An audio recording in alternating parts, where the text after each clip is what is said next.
Судьи стали лучше раскрывать тяжкие и особо тяжкие преступления. О показателях рассказали на коллегии МВД по республике. Проголосовали почти единогласно. В селе Беченча-Ленского района с 2016 года не продают алкоголь. В памяти первого мастера спорта Якутии в Мирном прошел республиканский турнир по борьбе «Хапсагай».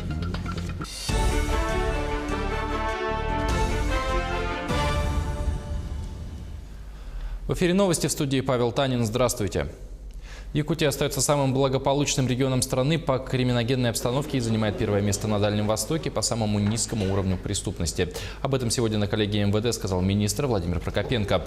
В республике отмечают рост раскрываемости тяжких и особо тяжких преступлений, снижается уровень и уличной преступности. Положительная динамика есть и в профилактике преступлений в жилом секторе. Кроме того, в 1,7 раза увеличилось количество выявленных преступлений коррупционного характера. Безопасность наших граждан, борьба с незаконным оборотом наркотиков, обеспечение безопасности на наших дорогах, профилактика правонарушений, недопущение экстремистских, террористических проявлений. Вот это вот основные задачи на 2019 год. По результатам социологического опроса, проведенного в конце 2018 года, более 60% опрошенных якутян положительно оценивали ситуацию в правоохранительной сфере. Это говорит о стабилизации общественного мнения, о преимущественно позитивном образе сотрудников полиции среди населения республики. А такое не приходит само по себе, это результат вашей многолетней работы. Министр ЖКХ и энергетики Якутии Дмитрий Садовников посетил Нерюнгринский район. В первый день визита прошла рабочая встреча в Нерюнгринском водоканале. Министр отметил, что перед предприятием стоит большая задача по освоению средств, которые поступят из федерального центра при софинансировании республиканского бюджета. В течение 2 лет выделят около 400 миллионов рублей. На эти деньги необходимо выполнить ремонтную программу и большую работу по сетям водоканала. Во второй день визита прошло рабочее совещание с главами поселений и предприятиями ЖКХ. На встрече рассмотрели вопрос организации капитального ремонта многоквартирных домов, обсудили нюансы реализации проекта строительства скважинного водозабора с водопроводными сетями в поселке Чульман, вопрос организации водоотведения поселков Беркакит и Золотинка. Без внимания не осталась новая мусорная реформа, вступившая в силу с 1 января. Главный вопрос – это водоснабжение поселений в Нерюнгринском районе, освоение скважин. Ну и, конечно же, твердые бытовые отходы. Это здесь надо дать должное, что предприятие Нерюнгринского района выполнило и является одним из 5 рекоператоров, которые работают по всей республике. Конечно, это здорово. Мы Нерюнгринский район видим как флагман нашей промышленности. И, конечно же, он должен соответствовать всем требованиям. Глава села Беченча-Ленского района рассказал о плюсах и минусах запрета продажи алкоголя на территории Наслега. Запрет на продажу такой продукции действует в селе уже несколько лет. Решение в 2016 году приняли сами жители. Из 422 человек, имеющих право голоса, 400 проголосовали «за». Например, вот когда отказываешься от алкоголя, преступность на почве алкогольного опьянения сразу снижается. Есть люди, которые хотят заработать быстрые деньги, легкие, и, просто говоря, хотят наживиться на этом. И, например, приезжают в города, берут самую дешевую водку за 150 рублей и продают тайком, например, по 500 рублей. Да?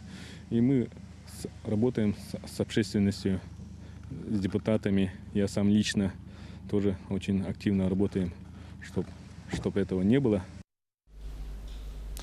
В Алданском районе подвели итоги года содействию занятости населения. Под его гидой прошел 2018 в Якутии.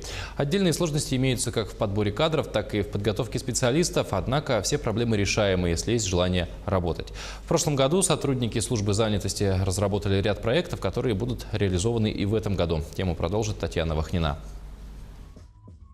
Почва для трудоустройства плодородная. В таком ключе началась торжественная церемония, посвященная подведению итогов года содействию занятости, под эгидой которого в республике прошел 2018. В 2018 были новые проекты на уровне правительства Республики защищены, и они стартуют в 2019 году.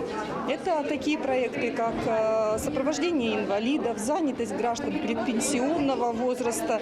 Александр Сафронов руководит одним из деревообрабатывающих предприятий. Коллектив компании сравнительно небольшой, однако каждый специалист в своем деле мастер. Кадровый вопрос Александр называет одним из наиболее острых. Причем сегодня проблемы имеются не только в подборе сотрудников, но и в подготовке специалистов. Впрочем, предприниматель не может не отметить, что желание работать у граждан имеется, а это залог успеха. Есть, конечно, проблемы, говорить нечего, но все решается. Когда есть желание, то люди все это решают. Ситуация по безработице в Алданском районе стала менее напряженной. Ежегодно на предприятиях и в организациях через Центр занятости службу находят несколько сотен человек. Все чаще алданцы при финансовой поддержке из местного бюджета решаются на открытие собственного дела. Особый акцент сотрудники службы занятости ставят на трудоустройство наиболее незащищенных слоев населения. Мы будем плодотворно работать с работодателями, будем плодотворно работать с населением. Я думаю, что результаты этого года будут ничуть не хуже, чем предыдущий год. В Алданском районе ведут деятельность несколько крупных промышленных компаний, и повышенным спросом по-прежнему пользуются технические и рабочие кадры. В прошлом году особое внимание уделялось трудоустройству жителей сельской местности. Пройдя обучение на курсах, люди получили возможность найти работу на местных предприятиях. В 2019-м работа в данном направлении также продолжится. Татьяна Вахнина, Сергей Шипачев, Алдан. В Мирном прошел республиканский турнир по борьбе хапсагай памяти Аркадия Никифорова, первого мастера спорта Якутской ССР. Подробнее в сюжете Марфирины Алексеевой. Пятый раз столица Алмазного края собрала участников на республиканском турнире среди юношей и мужчин памяти Аркадия Никифорова. Главным судьей был приглашен директор Федерации борьбы хапсагай по республике Саха-Якутия Алексей Мастахов. Участвует почти 10 команд. Якут, Кебей, Белюс, Верхоневелюс, Сунтар, Мирный, Нюрба и Алекна. Отрадно, что в этом году число участников национальности почти 10 борется. Это здорово. В любом других турнирах такого участия не было раньше. В этом году турнир получил класс А, что позволяет выполнить нормативы мастера спорта по национальной борьбе хапсагай. Схватки были трудные, да. Все настроены на победу только. Но я вот чемпионский балл взял. Еще 2 балла надо собрать, чтобы стать мастером спорта по хапсагаю. Хочу в этом году достичь этой цели. Следующий старт будет в марте. Буду готовиться на Петра Алексеева. Буду проходить в Якутске. Первое соревнование, посвященное Аркадию Ивановичу, проводилось в 2011 году в его родном селе Сюльдюкар.